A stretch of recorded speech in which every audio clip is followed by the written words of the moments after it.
Lo que les estoy compartiendo en pantalla es un enlace que les dejé por el chat. Eh, si se fijan, no pusimos dentro de las disertaciones temas de glaciares, pero los tenemos que ver, los vamos a conversar. Y me remito a esta página, es de un grupo de científicos que lo lidera Andrés Rivera. Yo he tenido contacto con él y es una persona muy amable en proveer información. Entonces acá hay una página en que ustedes pueden ver distintas cosas. Hay publicaciones, por ejemplo, el proyecto de ley de glaciares. Y hay que ver qué pasa en Chile, qué ocurre, dónde está el proyecto. El otro día algo conversamos a partir de las noticias. Incorpórenlo porque es un tema de discusión. Lo mismo que dice riesgos asociados a glaciares y ver ahí todo lo que implica. No sé si vamos a seguir hablando de aluviones, pero tenemos que ver si hay alguna relación entre aluviones y derretimientos glaciares, si conocen algún caso. Desde ya les dejo ahí la invitación, si alguien quiere participar con abonos de décimas, algún evento asociado a algún evento así como que genere daño, puede ser de tipo remoción en masa asociado a una desglaciación. Déjenlo para que lo revisen.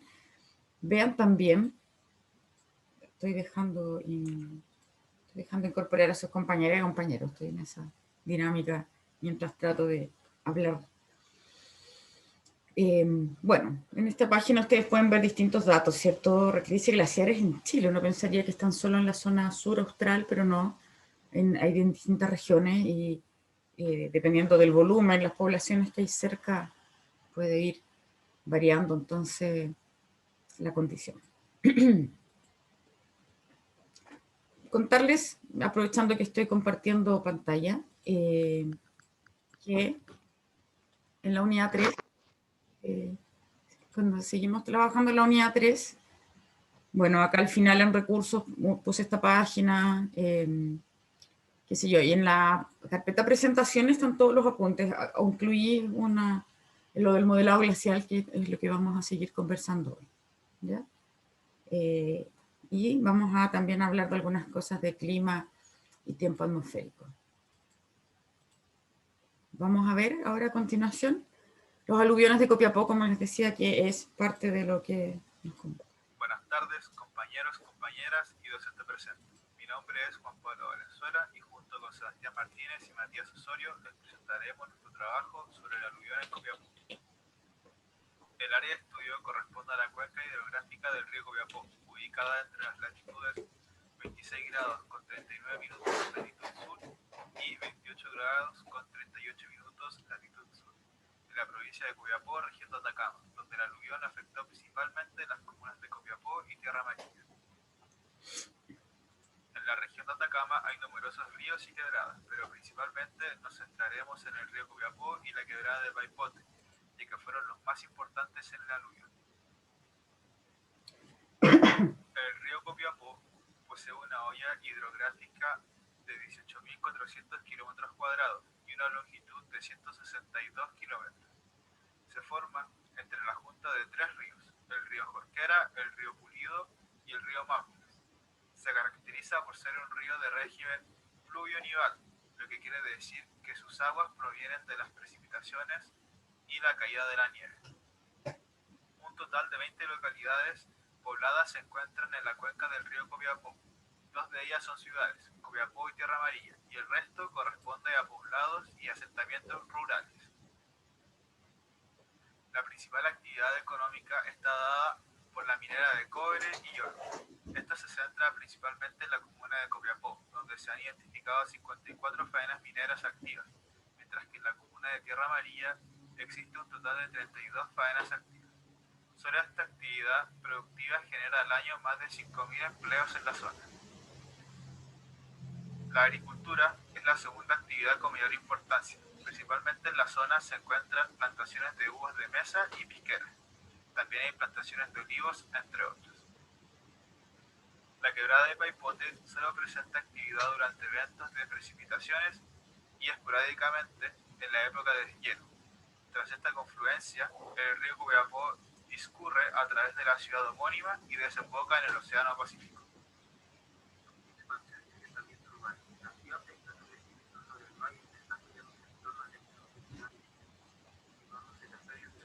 Ahí les pido, pucha, vayan leyendo por último, porque ese es el audio que máximo permite la presentación.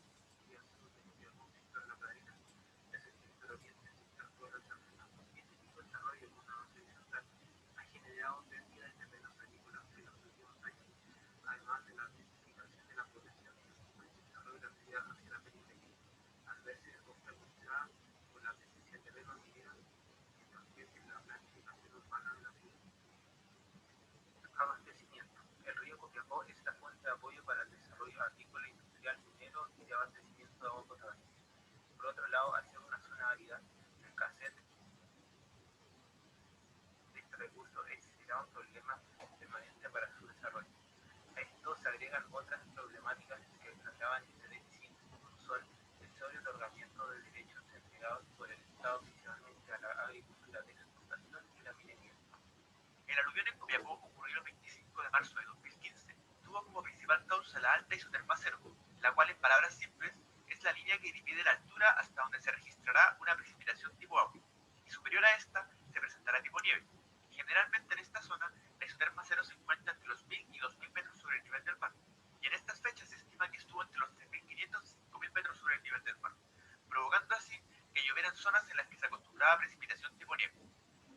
Los expertos catalogaron al aluvión como un fenómeno con 100 años de periodo de retorno, y los daños asociados a este fueron principalmente la anegación de las avenidas principales de Copiapó, las cuales, al ser paralelas al río Copiapó, sirvieron de canal para que fluyera el agua a través de la ciudad. Además de esto, hubo severos daños en la infraestructura pública y privada, en donde se vieron afectados suministros tales como el agua potable, la electricidad y el alcantarillado.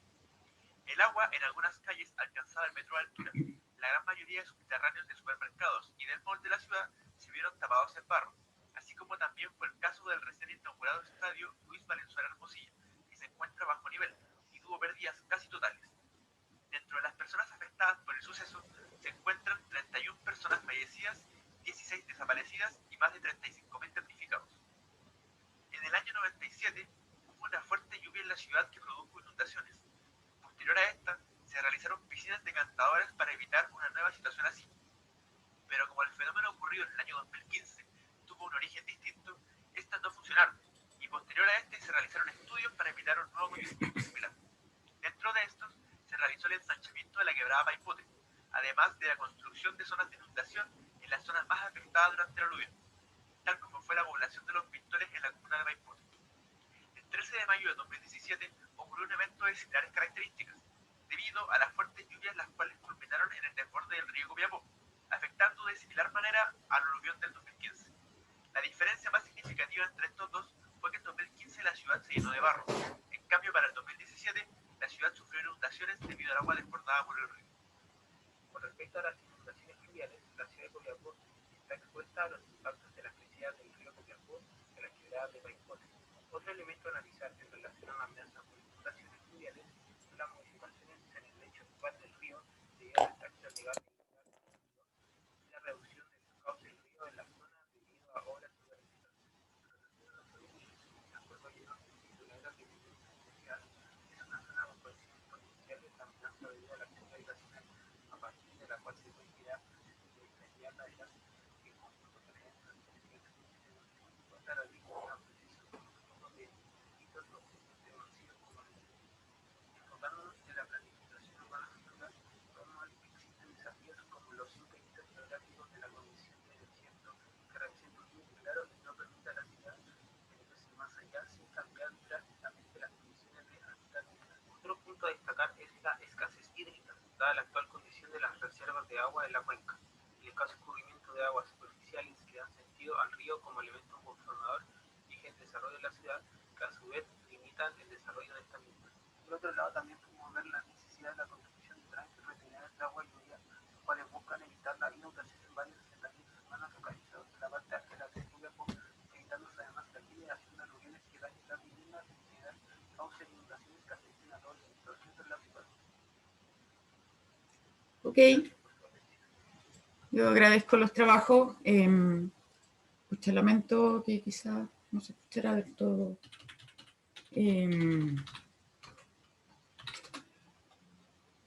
Bueno, creo que hemos visto hartas cosas.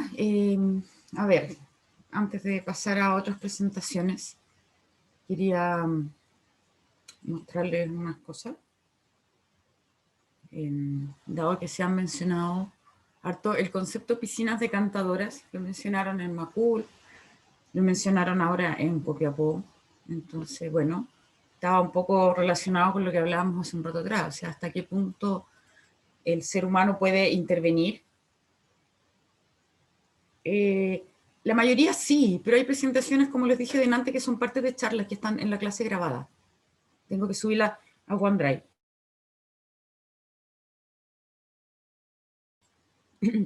Vemos acá, por ejemplo, un poco, lo vamos a abordar quizás con algo más de profundidad en la parte de unidad 4, pero son las medidas de mitigación, es decir, qué podemos hacer para prevenir, para mitigar, y obviamente que lo que podamos hacer depende del volumen del material involucrado y del proceso, por cierto, ahí hay que hacer los estudios correspondientes. Hay medidas que involucran elementos naturales, elementos artificiales, hay mucho. Vamos a hablar de riesgo peligro, que implica educar a la población, ¿ya? Y bueno, sin entrar en detalles, quería un poco comentarles, han salido hartos temas de las piscinas de decantación y de las cosas que... Hasta ahora, quiero saber si tienen alguna duda, alguna consulta.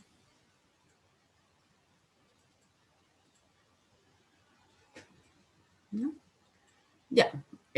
Sabemos que el clima y el tiempo atmosférico influyen mucho en estos procesos. Se mencionó delante el fenómeno del Niño, se mencionó, hablábamos de la meteorización, la velocidad de la meteorización. Yo quisiera que ustedes me dijeran qué estoy viendo yo ahora, qué estoy mostrando en pantalla.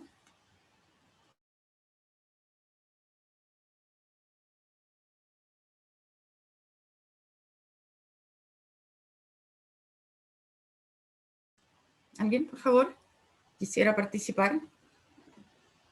La temperatura del aire, según la zona en la que se encuentra. Ya, yo me desplazo, fíjense con el cursor. Hay una barra que dice al lado izquierdo temperatura y al lado derecho hay una escala de temperatura, ¿cierto? Y yo paso la mano por distintos lugares y me arroja un valor de temperatura. Entonces, estamos viendo la temperatura. ¿Cuándo? Dice hoy, 23 de junio, a las 16 horas aproximadamente. ¿Cómo se conoce esto? Este modelo. Algo hablamos, creo, el otro día, ¿no? ¿Qué significa eso? Que yo esté viendo hoy, 23 de junio, voy a dejar la temperatura de lado, voy a ver, por ejemplo, precipitaciones. Se fijan que cambió la coloración y ahora nuestro icono son los milímetros. Y yo podría decir que en distintos sectores, por ejemplo, en la región de Aysén hay nieve en algunos sectores. Entiendo que en Valparaíso, Viña, hubo precipitaciones en la mañana. Entonces yo quisiera saber qué estoy mostrando aquí. Voy a colocar tormentas. Ya pues, agradecería mucho su participación. Es un término que es bastante usado hoy en día gracias a la tecnología. Tiene que ser un tema de medición meteorológica satelital, alguna cosa así. Así, claro, hay algo meteorológico. Ahí el compañero, cierto, estoy buscando el chat, que no lo logro encontrar. Ahí está. Encontré el chat para seguir compartiendo pantalla. Entonces, hay algo meteorológico. Ok, variables meteorológicas, ¿cierto? Entonces voy aquí a colocar variables en el chat. Meteorológicas. ¿Cómo cuáles? Como la temperatura, la lluvia, el viento, ¿cierto? ¿Qué más podríamos poner? La humedad ambiental. Ahora, El hecho que estemos viendo esto hoy, 23 de junio, y que yo podría decirles, no sé, a ver, pensemos en un compañero que está en Punta Arenas. Voy a buscar aquí, Punta Arenas. Dígame, profe. Estoy viendo ahí lo que estoy compartiendo en pantalla, ¿se fijan? Entonces, ¿qué me dice de Punta Arenas? Me dice que hoy día a las 17 de la tarde, 17 horas, hay 5 grados, hay 0 milímetros de precipitaciones, soplan vientos desde el noreste, y me dice ahí que el jueves va a llover. ¿Ya? Entonces, ¿qué concepto, aparte de variables meteorológicas, qué estamos viendo? Corrientes de viento. Viento, variables meteorológicas, pero estamos viendo un modelo en tiempo real. ¿Qué significa un modelo en tiempo real? ¿Cómo yo puedo ver? Esta es una plataforma, Ventusky, también está Windy. ¿Qué significa un modelo en tiempo real?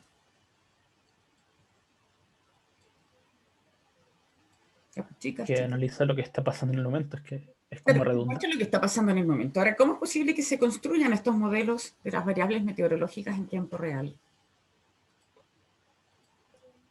Satélite, Mediante, supongo. supongo, modelos matemáticos que se acuerden de acuerdo a los datos y empiezan a hacer las predicciones de lo que debería estar pasando.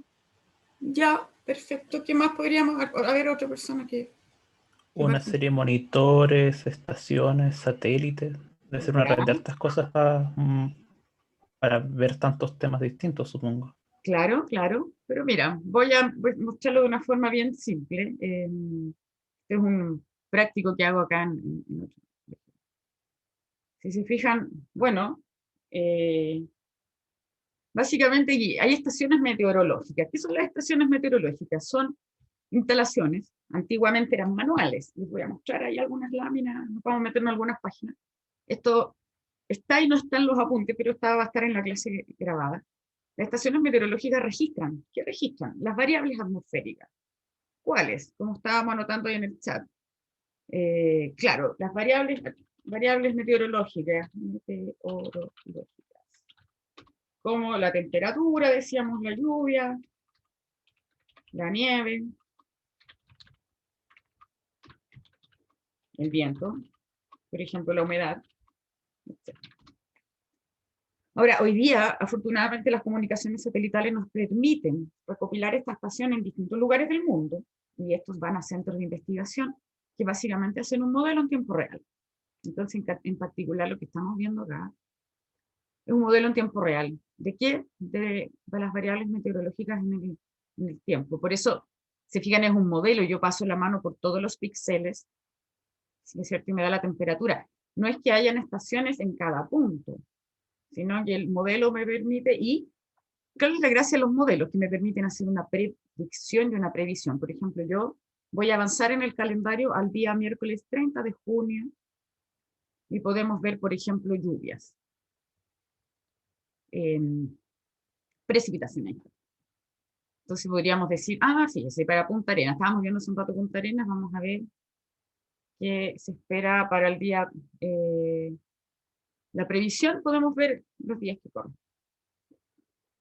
¿Por qué esto es importante? Bueno, porque por un lado el clima condiciona la meteorización, la erosión, y también todos los fenómenos que hemos estado conversando, ¿cierto? Fenómenos de aluvión, de derretimiento glaciares, de avalanchas, etc. Bien, tengo un desafío pensando en que hemos hablado del cambio climático y el calentamiento global. Una consulta para las personas que viven en la ciudad de Santiago, ¿ya? Cuando uno describe el clima de Santiago, me voy a ir a una página confiable, que es la página de la Biblioteca del Congreso Nacional. Y yo pongo acá el clima de la región metropolitana, y pensemos que, ojo con esto, y aquí voy a ponerles algo en el chat respecto al clima y la diferencia de tiempo atmosférico. Entonces, el clima es la proyección en el largo plazo. Entonces, dice Santiago se clasifica un clima mediterráneo. Temperatura media anual de 13,9 grados. En tanto, el mes más cálido corresponde a enero, alcanzando temperaturas de 22,1 grados, y el más frío julio, con 7,7. Dice ahí, el sello característico es que hay una precipitación de promedio anual de 356,2 milímetros. ¿Cuál es la pregunta? Les voy a dar abono, no para ahora, sino para la próxima clase, lo tenía acá. es lo que está precipitando hoy en Santiago. Entonces, acá hay varios conceptos. Entonces, por un lado está la diferencia entre tiempo atmosférico, es decir, que se espera atmosférico versus clima. Por eso, entonces, tiempo atmosférico en el instante, clima en el largo plazo. Y la pregunta que les hacía, de acuerdo al clima, ¿cierto? Dice que en Santiago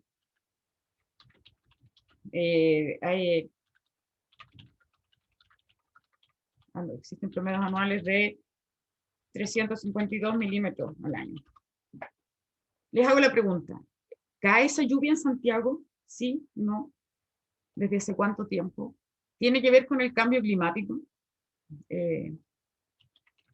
Son preguntas que son directamente relacionadas con la ingeniería, porque como estamos hablando de periodos de retorno, ¿ya? Un poco eso. Les dejo el desafío, que la persona que llegue a esto puede comentar. Otra cosa que quería compartirles, el chat me desapareció. Ahí. Hay otra página más, creo que esta se las había indicado. Esta página es de la Dirección Meteorológica de Chile. Es una página de mucha utilidad para distintos proyectos de ingeniería. Entonces, bueno, aparecen alertas meteorológicas. Por ejemplo, dice precipitaciones de intensidad normal o moderada en la región de Biobío y los ríos. Viento normal en la zona norte, viento normal en la Araucanía y Cel. También están las alertas en algunos casos con el lucha de marejadas. Y en servicios climáticos ustedes pueden ver distintas cosas, como por ejemplo, estaciones meteorológicas. Entonces uno puede ver, por ejemplo, en algún momento cuando les toque hacer ingeniería ya, desarrollar proyectos, van a llegar a este tipo de preguntas. Pues, por ejemplo, supongamos que les toca hacer un diseño X de unas piscinas de decantación en Puente Alto, por decir un lugar. Entonces, bueno, hay que considerar los periodos de retorno. Entonces, ¿a qué lugares accedemos a bases de datos que nos entreguen información meteorológica? Bueno, aquí en estos productos climáticos de la Dirección Meteorológica de Chile, ustedes pueden ver el nombre de la estación y podemos ver gráficas, registros, datos históricos, etcétera, etcétera. Bien. ¿Dudas, consultas? ¿Comentarios? No. No, ya. Voy a compartir algo para que sigamos avanzando. Vamos a avanzar con las presentaciones que nos quedan pendientes, que son muy pocas. Los procesos glaciales, se los subí como una punta aparte. Si se fijan, bueno, acá estoy mostrando el Google Earth. Esta es la región de Aysén, esta es la península Taitao, acuérdense del punto triple. Y estas masas blancas que se ven ahí son campo de hielo norte y campo de hielo sur.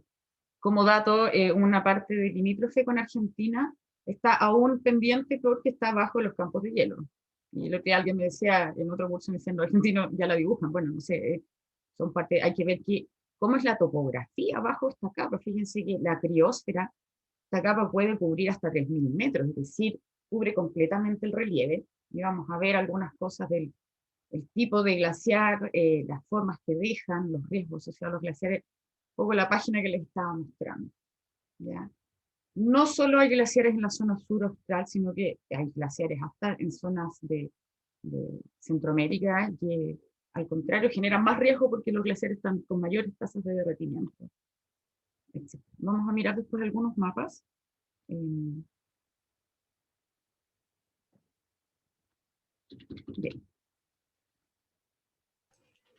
Voy a Profe, dígame. una dos rara, o no sé si tan importante, pero ¿los glaciares siempre se han considerado como una fuente de peligro? ¿O es ahora con el tema del calentamiento global que lo estamos viendo como O sea, yo creo que, mira, peligrosos? antes la glaciología no existía. Estoy dictando ahora un curso que tiene un módulo de glaciología importante, por eso conozco a Andrés Rivera, nos va a dar una charla, me encantaría invitarlo, pero no está en horario compatible. Pucha, es un tema bastante nuevo, de hecho, el primer glaciólogo publicó un libro como en 1950 y tanto, o sea, bastante reciente. Entonces yo creo que han existido eventos históricos, pero las glaciaciones, y vamos a ver algunas cosas, aquí está el apunte, los procesos glaciales, ¿cierto? Una cosa importante, para la gente que ha visto nevar, que ha visto, estado en zonas de nieve, la nieve tiene una densidad muy baja, es 90% aire, pero cuando cae se empieza a compactar. Para las personas que vivimos en zonas donde cae nieve, hay que limpiar al tiro, porque si no se pisa, se compacta y después hay que romperla con elementos de mayor dureza. Entonces, cuando se compacta, el hielo glacial tiene una densidad que, entre comillas, en zonas mineras se excava con, con explosivos. Entonces acá hay imágenes como el hielo glacial pierde su forma asteriforme. Y son grandes acumulaciones de hielo en montaña. Acá hay un concepto del último máximo glacial. Entonces, ustedes han visto la era del hielo, vamos a contar un poco de historia. O sea, la Tierra ha estado cubierta por hielo más de una vez. ¿Ya? Ahora, en los últimos 2 millones de años hay 100, o sea, hay 20 de estos siglos, los últimos 100.000 años, 20 periodos glaciales de glaciación. Entonces, bueno, el modelado de la parte sur de Chile, por ejemplo, está muy marcado porque los hielos han ido retiendo del norte hacia el sur. Fíjense que hace 18.000 años llegaban hasta La Serena.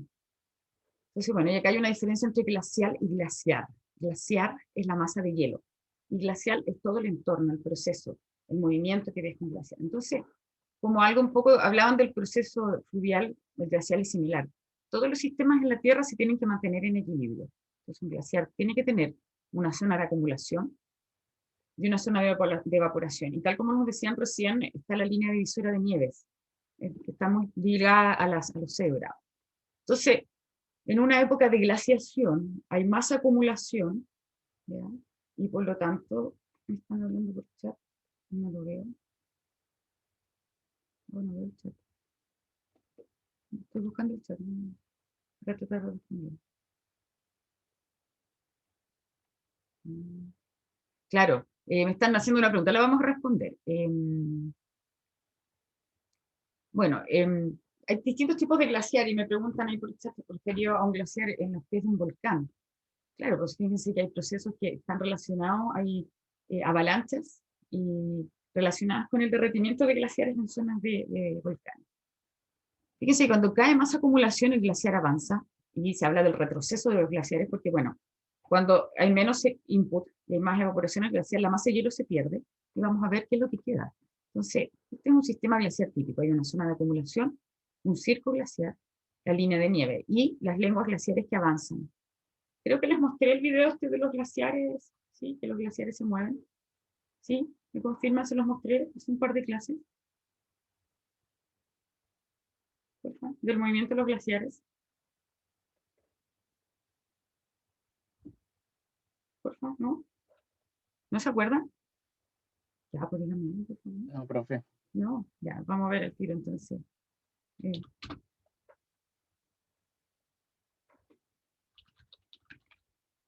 yo estoy casi segura que se los mostré, pero si no, aquí está el enlace. Vamos a ver el tiro.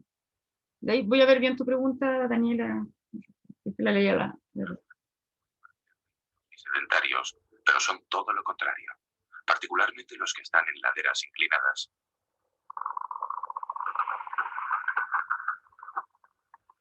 Si condensamos el tiempo, cobran vida. Los glaciares se deslizan a una increíble velocidad, hasta 20 metros a la semana. Como un río de hielo.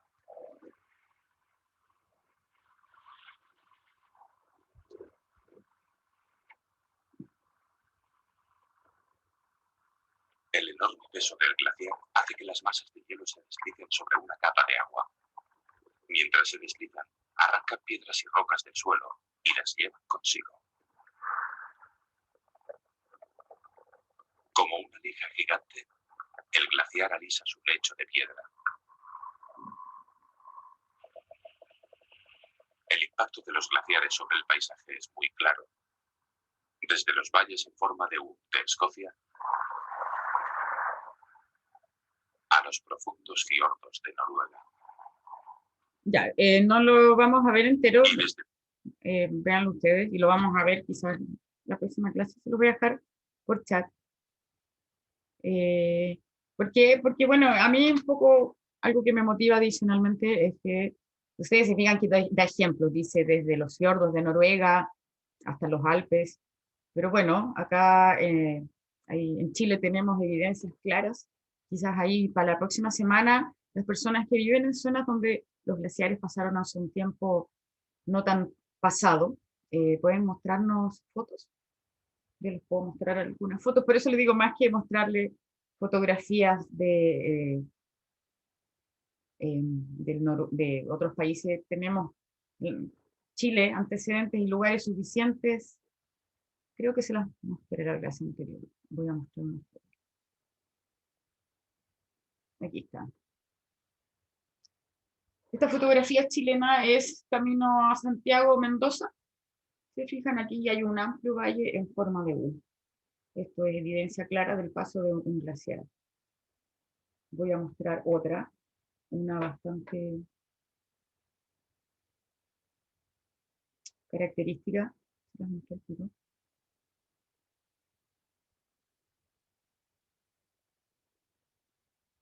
Muestro al tiro.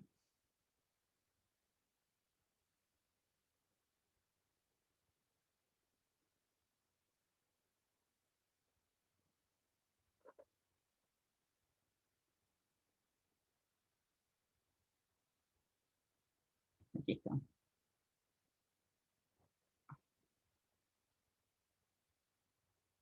Ya, si se fijan, estas fotografías se las he puesto en otras ocasiones. Esto es una notoria forma de U. Ya vemos acá entonces cómo aparentemente hay una forma semicircular en forma de U, que es clara evidencia del modelado glacial. ¿Cierto? Los fiordos acá, por lo menos donde yo he visto que es la región de Aysén, hay morrenas, hay mucha evidencia. Entonces, continuando un poco con la presentación, vamos a revisar, yo también quiero revisar el calendario. Vemos acá, entonces, bueno, cuando se habla del retroceso del glaciar, básicamente la masa de hielo se pierde, y los glaciares transportan grandes cantidades de material que se les llama morrenas. Las morrenas son realmente unas pilas de rocas gigantescas que mezclan bloques grandes con arcilla y actúan como tapones, por lo tanto existen muchos lagos proglaciares y en las alrededores. Están las morrenas, ahí dice material depositado, y como decía en el video que estamos viendo, el glaciar va arrancando fragmentos, los transporta, y ahí vemos evidencia del paso de los glaciares Trías. Fíjense que las rocas literalmente son rasguños. Bueno, el glaciar para que se mueva tiene que tener una pendiente adecuada, y la velocidad depende, bueno, del espesor del glaciar, de la pendiente, y dentro de los depósitos ahí están los bloques erráticos. Aparecen bloques de grandes tamaños en distintas partes arriba de cerros, paso del glaciar. Los materiales morrénicos, estas son puras fotos de la región de Aysén, carretera austral, ¿cierto? También esto es una tesis de Elizabeth Gana, materiales de morrena. Esto es un libro, no sé, que son grandes pilas de roca. Y la característica principal son los valles en forma de U. Vemos acá, por ejemplo, esto es importante cuando uno ve el paisaje con el glaciar y sin el glaciar. Entonces, bueno, vemos ahí, por ejemplo, que quedan valles colgados, ¿cierto? Los circos, quedan puntas, que son bastante frecuentes. En el video explican bastante bien el modelado del glaciar. Esta es una foto del ventisquero colgante. En el ventisquero colgante, básicamente, lengua de glaciar acá hay arriba. Entonces queda un ventisquero con hielo. Y este es un atractivo turístico muy importante para la región. Y esto está permanentemente derritiendo, o sea, ocurren derrumbes de hielo. Y bueno, ahí hay imágenes del modelado glaciar. Ahí hay otra imagen del valle con forma de U. Existen tipos de glaciares, depende del movimiento, la frente, pero en general se clasifican según su forma. Hay de valle, de pie de monte y continentales. Los de valle fluyen y los continentales son masas de hielo como Groenlandia. Fíjense que aquí aparece un perfil y dice que alcanzan hasta un par de kilómetros de espesor de hielo. Que el daño, el paso de un glaciar deja características muy importantes. Yo viví siempre en la zona central, en distintas regiones, pero en la zona central, y ahí el paisaje en verdad está dominado por lluvia, erosión pluvial, ambiente costero, pero en la zona austral donde estoy ahora, el paso del glaciar es evidente, se ve en todo el paisaje. Bien, ¿dudas, consultas? Vamos a revisar el calendario para que veamos las próximas evaluaciones. ¿Alguna cosa que me quieran decir para que no sea un monólogo eterno?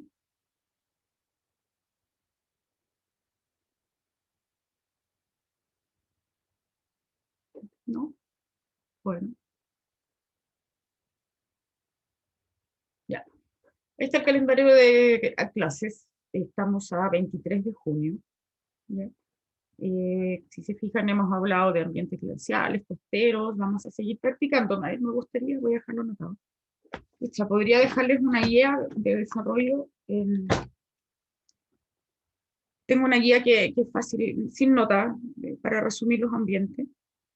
Tenemos que conversar de suelos, pero nos queda, y de rocas sedimentarias. Sedimentos, rocas sedimentarias, vamos a hacer la diferencia. Y con eso, esto para la próxima semana, vamos a hacer una especie de resumen. Así es que agradecería a todas las personas que tengan dudas, que estudien, acuérdense que entra el rumbo en Manteo. Me hicieron una pregunta, si está la persona, nos podemos quedar el cierre de la reunión, posible unas consultas.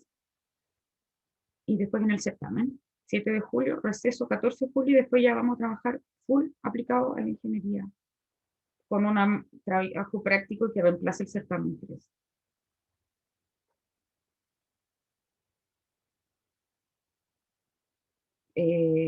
¿Cómo?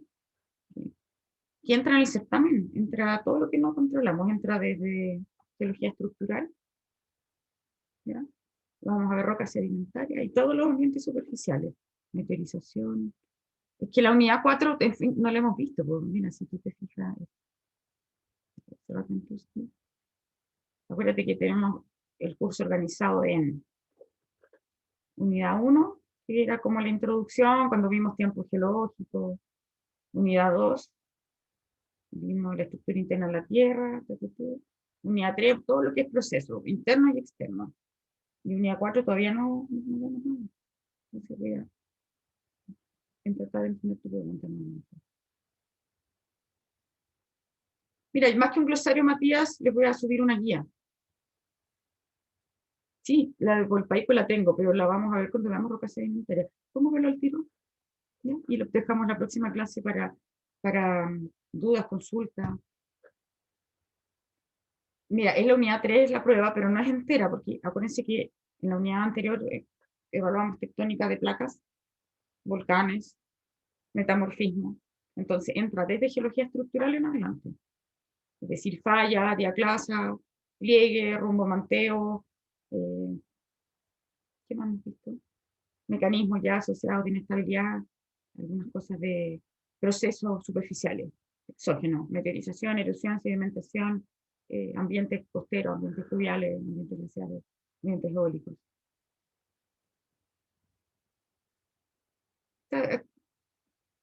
Hice a ver, ya, Daniela, sería ideal, ¿me compartes? Dudas, consultas.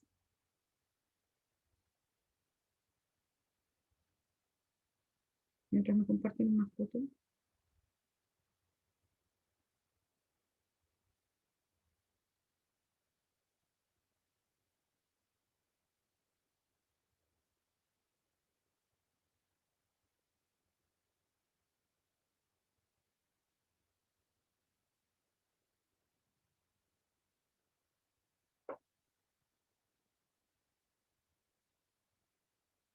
¿Alguna duda? ¿Algo que me quieran compartir?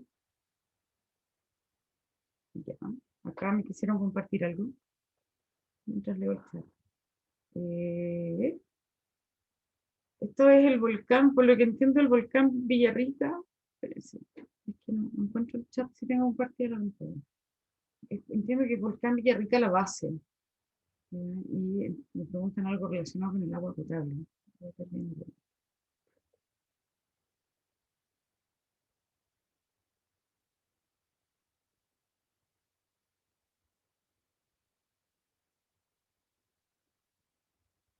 Estoy leyendo el chat, déjame un segundo. Sí, ya lo de Paico. Sí, está claro, es que son las faldas del volcán, lo que me estaban compartiendo una foto de las faldas del volcán, donde hay material volcánico. Eh, bueno, nosotros ya vimos volcanismo, todo lo relacionado con las Ares, pero aquí se mezcla porque hay muchas veces erupciones volcánicas gatillan derretimientos glaciares que a su vez desencadenan las Ares.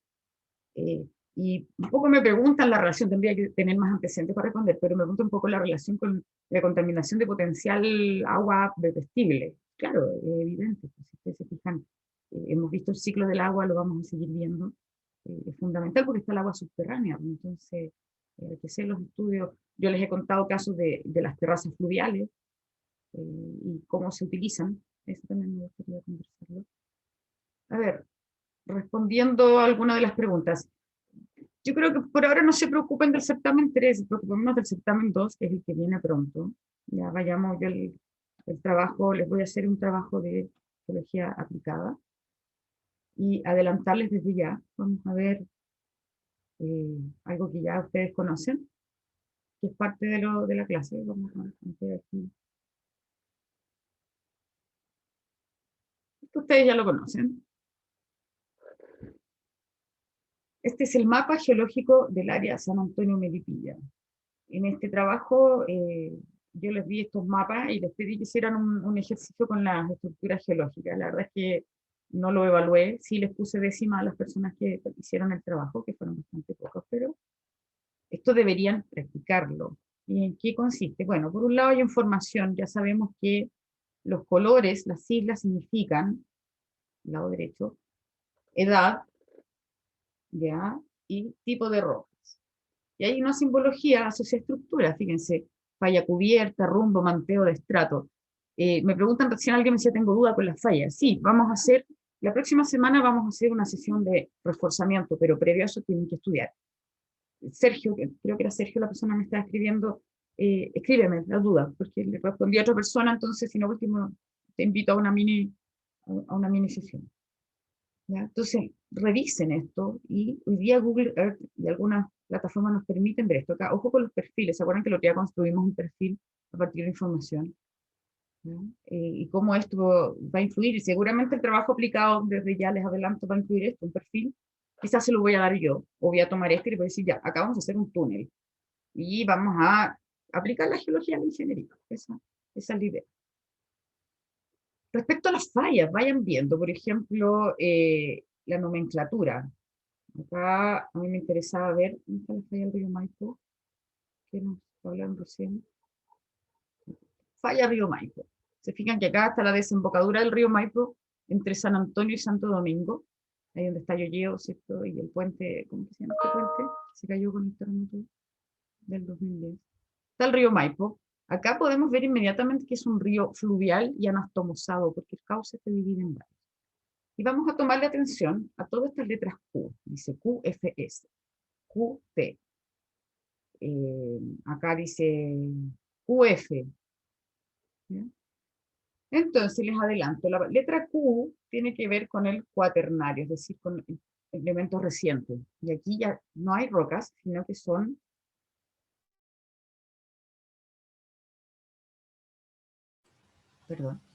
son depósitos no consolidados, es decir, son sedimentos. ¿Ya? Entonces, nos queda ver el grupo de las rocas sedimentarias. Recién me preguntaron por el grupo del cemento colpaico. La acumulación de sedimentos da origen a rocas sedimentarias. Y los sedimentos tienen distinto origen y se forman por erosión y sedimentación. Ahí viene la palabra sedimento, sedimentación. Vienen de origen marino, aluvial, ojo, de los ríos cuando cambian de depósito. Pueden ser coluviales, eólicos, etcétera, de remoción en masa. Estos son re importantes. Por ejemplo, los de remoción en masa son los depósitos asociados a antiguos aluviones, antiguos derrumbes. Entonces, imagínense la importancia que tienen desde el punto de vista de ingeniería civil. ¿Ya? Entonces, una buena interpretación de un mapa. Estos se utilizan, estos mapas, para los planos reguladores que nos hablan de los peligros. Dudas, consultas, hasta ahí.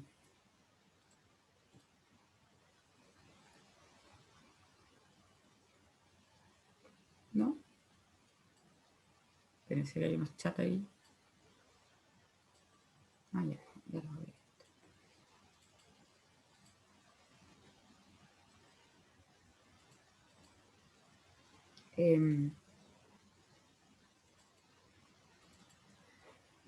Bien. Vamos a concluir entonces, vamos para darle prioridad a los apuntes. Aquí en la próxima semana hagamos como una especie de repaso. A ver, una mirada muy rápida, muy rápida, muy rápida. A ver,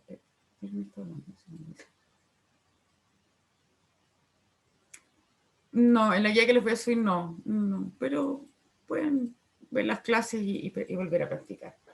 Procesos exógenos vimos que habían 3 procesos y estuvimos hablando de los causas, la meteorización se ve como bien independiente que da origen a los suelos. los procesos de meteorización, química, física, biológica, etcétera, etcétera. Ojo con esto, por ejemplo, la descomposición esferoidal, después les voy a mostrar una foto. Creo que ahí les puedo dejar una especie práctico, los tipos de suelos residuales transportados, eso lo estuvimos conversando en la clase anterior. Así que vuelvan a ver la presentación. Erosión, sedimentación, el agua lluvia, y después nos fuimos a los ambientes glaciares, perdón, costeros, después vimos los ambientes eólicos, fluviales, ahí tienen harto que revisar, pero es lo que hemos estado viendo hoy día. Eólicos, fluviales, lo relacionado a las cuencas, vimos unos prácticos, qué sé yo, y vimos algunas clasificaciones de ríos, los abanicos aluviales, los aluviones. Vimos hoy día procesos glaciares y nos queda rocas sedimentarias. Entonces, bueno, si se fijan, es muy de la mano el contenido fosilífero con rocas sedimentarias. Entonces, vemos que, a ver, partamos de un sedimento. Un sedimento son todos estos fragmentos que están a la orilla de un río. Vamos a suponer que este fragmento se suelta y cae al eje del río. Y en el transcurso del paso del tiempo, fíjense que este fragmento, a medida que va viajando, va reduciéndose de tamaño y puliéndose. En algún momento este sedimento va a llegar a una zona donde ya la energía no es capaz de transportarlo y se va a sedimentar. ¿Ya? Entonces vemos que se parte desde un río de la alta montaña, viaja en un río aluvial, ¿cierto? Y por último llega acá a una desembocadura en el mar. Entonces decíamos que la sedimentación es la depositación de estas partículas arrancadas. Y se acumulan dependiendo del tamaño. Por ejemplo, en un ambiente costero, cuando uno va a la playa, uno deposita su toalla en la arena, pero fíjense que hacia el fondo del mar hay otras fases de menor tamaño, las lutitas y las calizas. Las rocas sedimentarias entonces se forman a partir de la transformación de estos sedimentos en rocas. Ahora, ahí hay un nada. ¿Ocurren mágicamente? La respuesta es no. En general, bueno, estos depósitos ocurren en capas subhorizontales que empiezan a perder presión de poro y se empiezan a compactar por el peso de las capas de arriba. Generalmente están en cuencas marinas lacustres. ¿Y qué procesos ocurren? ¿Cómo se transforma el sedimento en roca? Bueno, el proceso de la diagénesis, y sobre todo los cambios físicos, químicos, biológicos que ocurren en este enterramiento. Aquí ojo con la temperatura, porque el metamorfismo, que era una pregunta a prueba, ocurre entre 800 y 200 grados. El magmatismo entre 800 y 1200, y este es un proceso de más baja temperatura. Influye la carga litostática, así el peso de los sedimentos y reacciones químicas. Y ahí hay procesos diagenéticos, que es la compactación, la cementación y la recristalización, es decir, los sedimentos pierden poros, se empiezan a endurecer, después hay minerales como las arcillas que son inestables a estas temperaturas, entonces cementan y recristalizan. ¿Y dónde ocurren? Bueno, en océanos profundos, en playas, en desiertos, en glaciares. Por ejemplo, fíjense, acá hay una secuencia de distintas rocas sedimentarias. ¿Dónde las vemos? Esto es en Viña del Mar, en el acceso al reloj de Flores. Y uno dice, bueno, ¿cómo vemos estas rocas sedimentarias que se formaron bajo el mar? Ya lo hemos hablado, alzamiento y erosión. Ambientes glaciares, etc. Ahora, dentro de las rocas sedimentarias, las más típicas son las detríticas o clásticas, que son la acumulación mecánica de sedimentos, pero hay algunas químicas y biogénicas. Las biogénicas están los corales, los fósiles. Y las químicas están muy asociadas a uno que vimos, los yacimientos de litio, ¿se acuerdan que veíamos como que eran zonas de precipitación de sales? Entonces, bueno, las rocas clásticas tienen hartas características. Bueno, primero, ojo con esta tabla, porque está el tamaño del grano, el sedimento y el sedimento cementado. Entonces vemos que el sedimento se le llama grava, pero la roca es conglomerado brecha. Hablaron harto de esto en las disertaciones de la geología de Cerro Renca, me acuerdo, del Manquehue. Arenas, la consolidación de arenas genera areniscas. La consolidación de limos o fangos genera limolitas y lutitas. Entonces vamos a ver algunas típicas. Estas rocas lutitas son unas rocas de fondo marino, de fondo lago, que tienen fósiles como de pantanosos. Están asociados a zonas de oxidación abundante materia orgánica. Las lutitas tienen una especie de foliación, pero se llama fisibilidad, que es como una partición en láminas. La lutita se disgrega con facilidad y en algunos casos, pucha, voy a detener aquí la presentación, no sé si tengo una foto, pero acá en la región de Aysén hay un tipo de roca sedimentaria de tipo lutita que la gente le llama el arenal. Entonces sé que hay un compañero de ustedes que vive en Coyhaique. Les voy a mostrar ahí una foto solo para que vean un poco el comportamiento. Es una zona que definitivamente en términos de ingeniería civil no se ha podido estabilizar. Esas son las lupitas negras, son esas rocas negras que aparecen aquí en la fotografía. ¿Ya? Es decir, esta es una secuencia sedimentaria y es un geositio, es una secuencia sedimentaria que se formó cuando África y América se estaban separando, es de esa época. Es decir, cuando África y América se separó, se generó un océano. Estas rocas son de esa época. Y a su vez está atravesada por puros diques, es decir, por cuerpos magmáticos. Hay un enjambre de diques. Y además, los diques están fallados. Fíjense que, por ejemplo, el dique viene aquí, donde tengo en la mano, está desplazado. Hay un dique delgadito, está desplazado. Ojo, acuérdense que me gusta poner fotografías en las pruebas y hacerla, ojalá, de esta manera aplicada. Bueno, la arenisca, aquí hay una foto de las areniscas. Las areniscas son rocas que son consolidación de arena. Y a veces conservan, como a principio de clase les mostraba unas ondulaciones, bueno, conservan esta estructura. Y la diferencia entre los conglomerados y las brechas, los conglomerados tienen los clastos redondeados y las brechas tienen clastos angulosos. ¿Ya? Entonces vemos, por ejemplo, rocas laminadas, producto de textura de arena. Y hay una, en términos de clasificación es muy importante, por ejemplo, el grado de selección. Es decir, por ejemplo, cuando los sedimentos, esto lo van a ver de nuevo en mecánica de suelo, sedimentos bien seleccionados, es decir, el tamaño es parecido. Esto se dan dunas en arena de playa. En un depósito como un aluvión o una morrena glacial, es pobremente seleccionado porque hay muchos tamaños. Si tienen dudas, me preguntan. Otros datos importantes, el otro día creo que lo mencionaron, es la esfericidad y el redondeamiento. Es decir, a medida que el sedimento se retrabaja, se va redondeando. Y bueno, vamos a ver la composición de los granos. En general el cuarzo es el más resistente. Sabemos que a veces los granos pueden o no estar en contacto. Cuando ustedes clasifiquen suelos, vamos a llegar a ambientes y depósitos. Entonces, cuando les toque trabajar, van a llegar, por ejemplo, ambientes y depósitos aluviales. ¿Ya? Y acá hay un perfil típico, donde hay gravas, limos, arena. Coluvial, es decir, este material que se arrastra por agua. Lacustre. ¿Ya? El sedimento lacustre tiene unas características bien típicas. Litoral, glacial. Y bueno, las texturas no clásticas están las texturas carbonatadas, evaporíticas, silíceas. Y aquí el caso más típico son las calizas. Sabemos que la caliza después se transforma en mármol. Y aquí está lo de los desiertos, yacimientos de litio, volvemos a las primeras presentaciones. Un ambiente evaporítico, un tipo océano seco, se generan estas rocas evaporíticas con minerales como el yeso, la sal, las biogénicas, el carbón y las fósiles.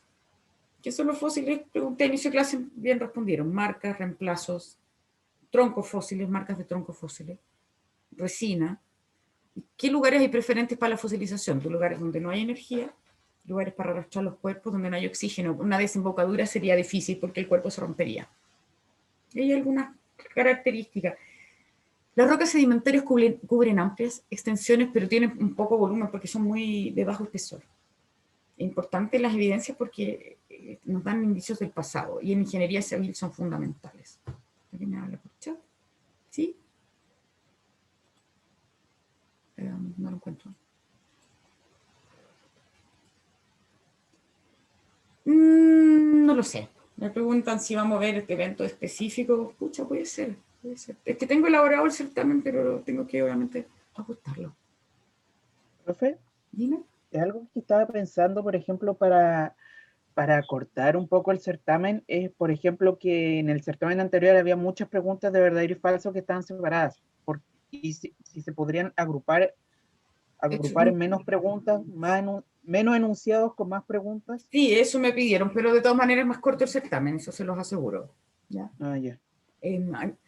Bueno, un poco siguiendo con las rocas sedimentarias, re bonito esto. Por ejemplo, mantienen las ondulitas, mantienen ondulaciones, estructuras primarias, los fósiles, grietas de secación, etcétera, etcétera. Ya, el ciclo de las rocas lo voy a dejar para la próxima clase, pero básicamente hemos visto el ciclo del agua, qué sé yo, el ciclo de las rocas es la transformación de una roca en otra. Me gustaría, antes de que terminemos la clase, ¿alcanzo? No. ¿Lo ver lo de Polpaico, les parece? ¿O no? ¿Lo dejamos para la próxima? No, yo creo que alcanzamos. Depende de cuánto tardaría. No sé cuánto dure. Debería durar 7 minutos. Estamos justos. Ya, para que la próxima clase sea entonces de repaso, resumen, etcétera, etcétera.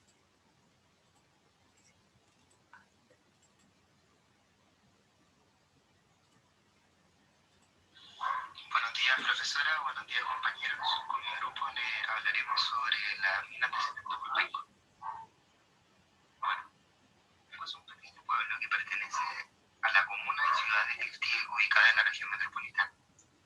Dentro de este pueblo se encuentra uno de los yacimientos de caliza más relevantes del país, el cual está ubicado en Cerro Blanco. La empresa Polpaico ocupó este yacimiento como una de sus principales fuentes de obtención de materia prima, en donde también está situada su planta más grande de producción de cemento. La empresa Polpaico comenzó sus operaciones en el año 1944 y recién 5 años después, en 1949, produjeron su primer saco de cemento, para luego propulsar la empresa y convertirse en la principal productora de cemento a nivel país.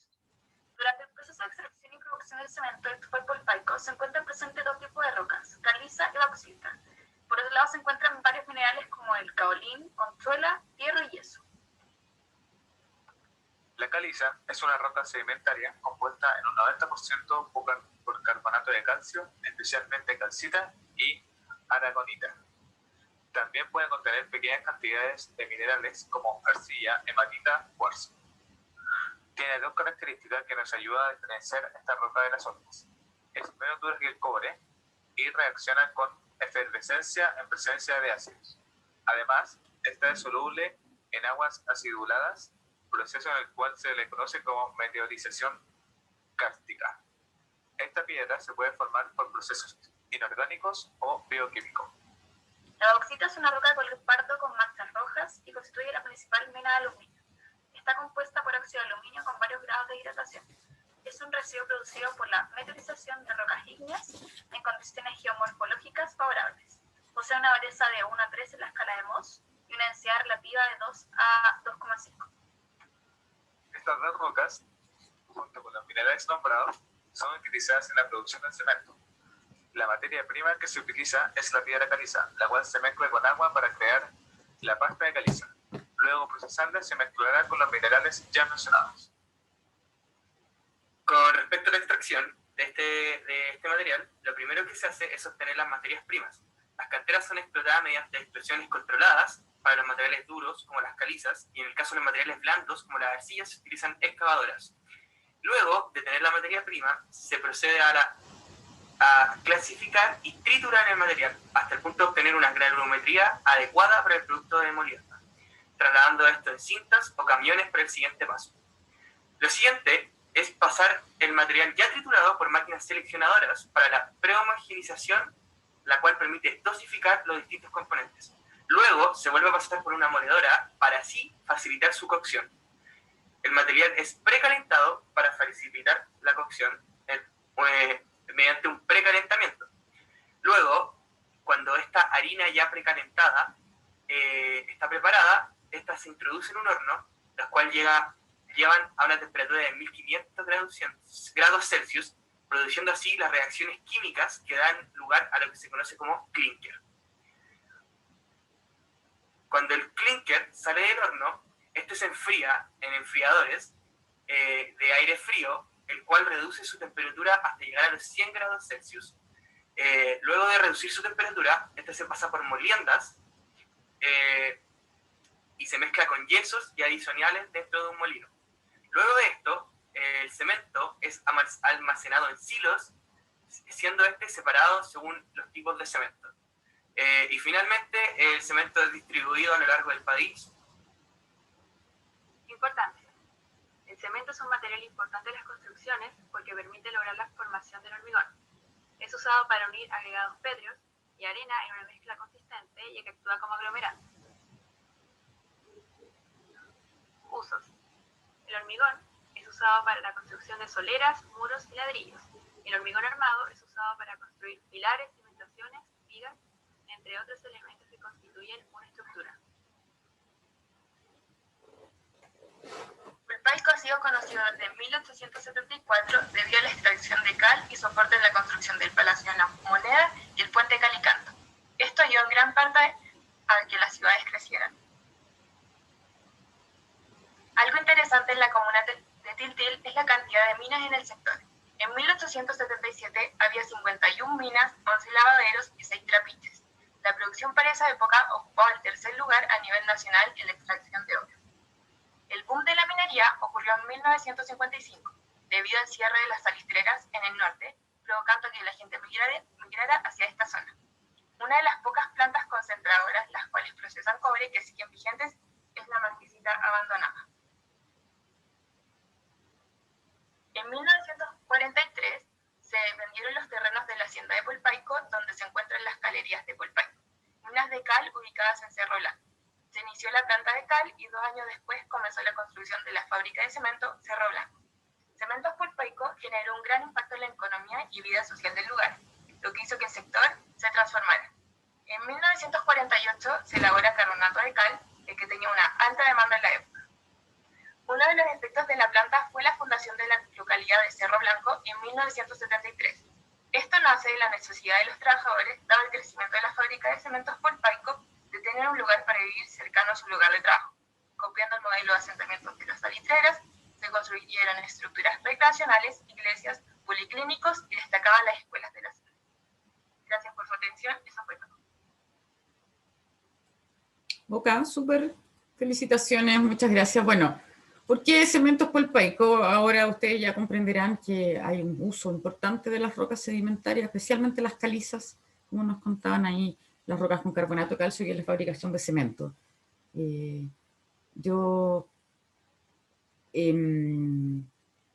otras más, no es la única, está la mina del navío, y ojo con las geometrías kársticas que decían ahí, la meteorización química de estas rocas. Ya, estamos en la hora, vamos a dejarlo hasta acá, les voy a pedir que estudien, me escriban cualquier duda, consulta, nos vamos a concentrar entonces en el certamen que viene, voy a subir guías, cosas de reforzamiento, las clases grabadas, si no lo hago, por favor me lo recuerdan.